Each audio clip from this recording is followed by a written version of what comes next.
Hello mga kareal. Ang electric fan po na ito ay 2 beses ko nang na-vlog nung nakaraan.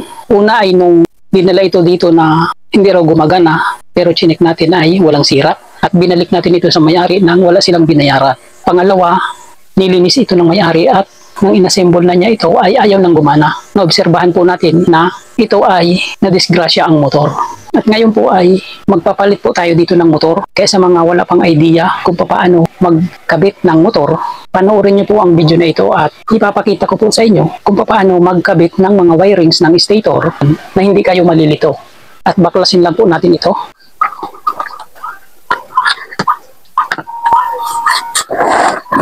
Nabaklas na po natin yung housing ng electric fan na ito. Ito po yung ating ilalagay na stator. Ito po ay may thermal fuse na.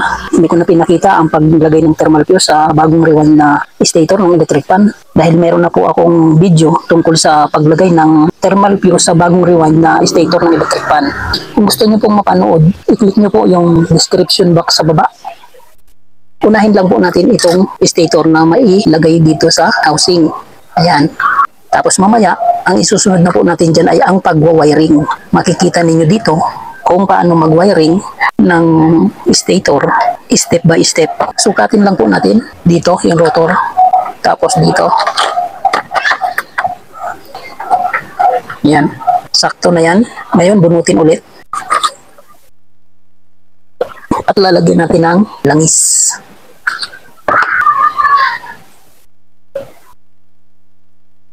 Kabilaan po ay lagyan natin ng langis. Napakaraming grasa pala na nilagay ng may-ari. Kaya pala na disgrasya ang stator nito dahil naglagay ng grasa yung may-ari. Ayan po, at napakaraming grasa dito.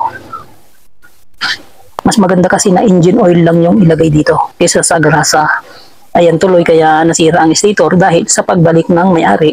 Itong mga tornilyo na ito, yan 1, 2, 3, ay tumama dito sa windings, kaya naputulan ng hibla, at yun po ay hindi na natin kayang ma-recover dahil durog po yung tinamaan. Kaya pina-rewind po natin ito. Ikabit na natin dahil may langis na. I-fix lang po natin ito. Ilagay ang 4 na tornilyo sa bawat kanto ng motor.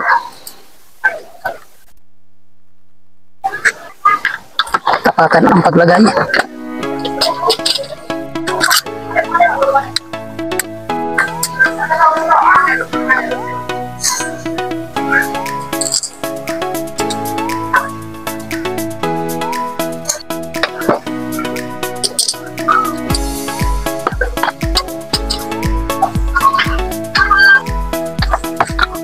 Higpitan lahat.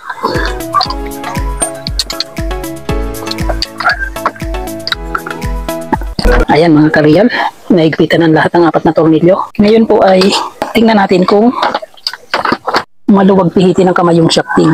Ayan, medyo matigas po. Kailangan na i-reset natin ito para mag-pre-wheel. Ganito lang po ang pag-reset. Pupukin ang 2 kanto na ito ng tigka-3. 1, 2, 3. 1, 2, 3. Ayan mga kareal, maluwag na, pre-wheeling na. At bago i-wiring, ikabit na yung swing arm.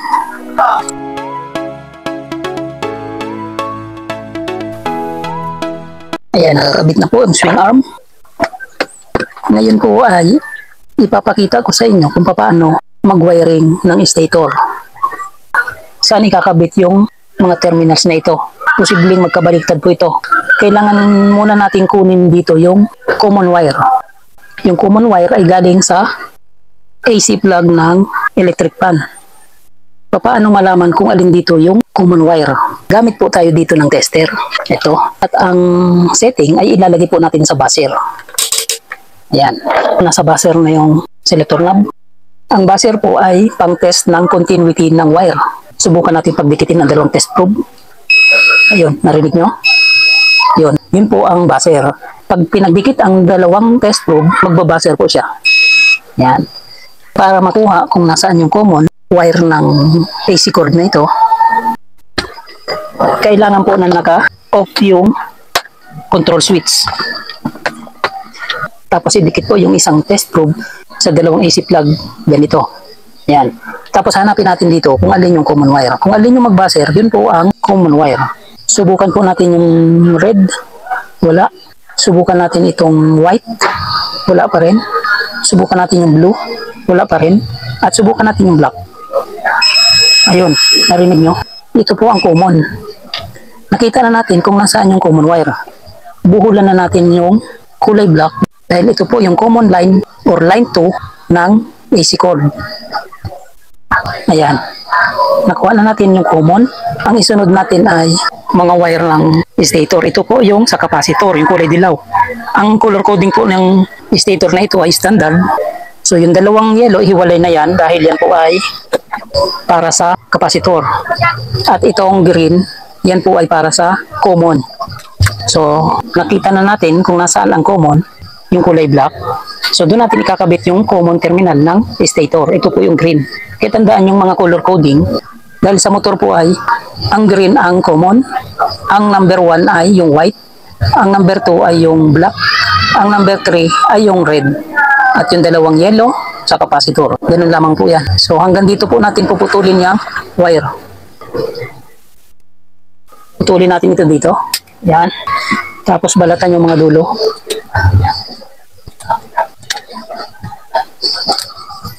So nakuha na natin yung common, yung kulay black. Ito po ay ikakabit na natin dito sa green.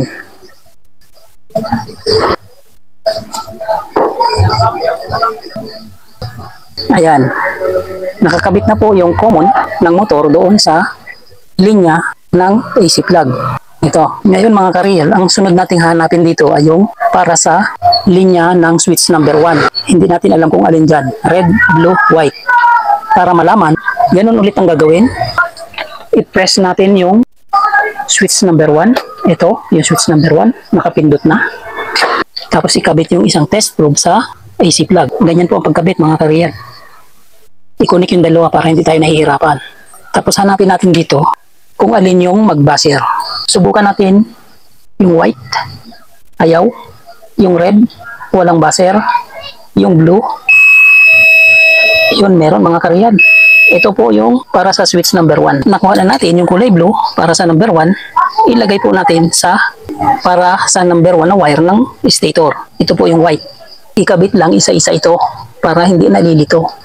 Ganyan lang po ang proseso kong ginagawa sa pagkabit ng bagong stator sa electric pan. Ayan. Nakakabit na yung common. Nakakabit na yung speed number 1. Ngayon, pindutin naman natin yung number 2. Ito po yung number 2. Ito yung 0, ito yung 1, ito yung 2. At ito yung 3. So nakapindot na yung number 2. Tapos ikabit natin yung test probe dito sa AC plug. Ganyan. Subukan natin yung red. Wala. Yung white. Yon, narinig nyo? Meron. Bitawan. So yung white, ang number 2, ikakabit natin sa speed number 2 ng motor. At ito po yung kulay black.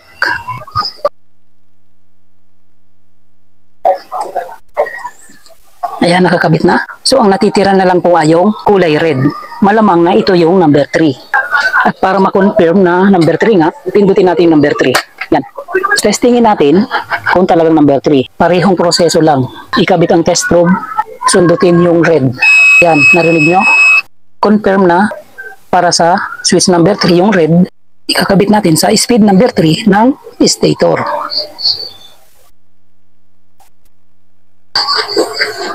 Okay, ganyan lang po mga kariyal ang pagkabit ng wire na hindi kayo maliligaw. Ganong proseso, madaling sundan. At yung natirang dalawang dilaw, hindi na po tayo malilito dyan. Yan na po ang para sa capacitor. Sa standard na color coding ng motor, ang common wire ay yung green, ang speed number 1 ay yung white, ang speed number 2 ay yung black, ang speed number 3 ay yung red. At yung dalawang dilaw para sa capacitor. Kung nalito, balikan nyo lang yung video at paulit-ulitin nyo para masundan. Ngayon, ibabalutan na lang po natin ito para hindi mag-short circuit. At habang binabalutan ko po ito, hanggang sa ma-fix natin ito, sa lahat po ng mga subscribers ko dyan, maraming salamat po sa walang sawa ninyong suporta at pagtitiwala, lalo na sa mga nag-like and comment sa nakaraang latest video ko na sina Sir Eduardo Florendo, Tulits Garcia ng Nueva Ecija, Betong Cobias, Ambong Mora ng Mangantarim, Pangasinan, Altski, AJ, Joe Films, Bobby Redobla Rehero ng San Ildefonso, Bulacan, CK Trading, Danilo Mercado, Danny Pitilla ng Pangasinan, Inting 63 TV Vlog, si Dario R, Lorenzo Advincula Jr. ng Tansa Cavite, Alex Parone, Reynaldo Nudo ng Tondo, Alice Haluan, Carlo Ariola, Edgardo J. Ardato ng Bataan, Annex Ong ng Davao City, Hiner Marrero ng Antipolo City, Bird Lover TV, at sa lahat din po ng mga silent viewers ko dyan, alam ko po na nanonood kayo, hindi man kayo mag-comment, maraming salamat din po sa inyo. Mega shoutout po sa inyong lahat.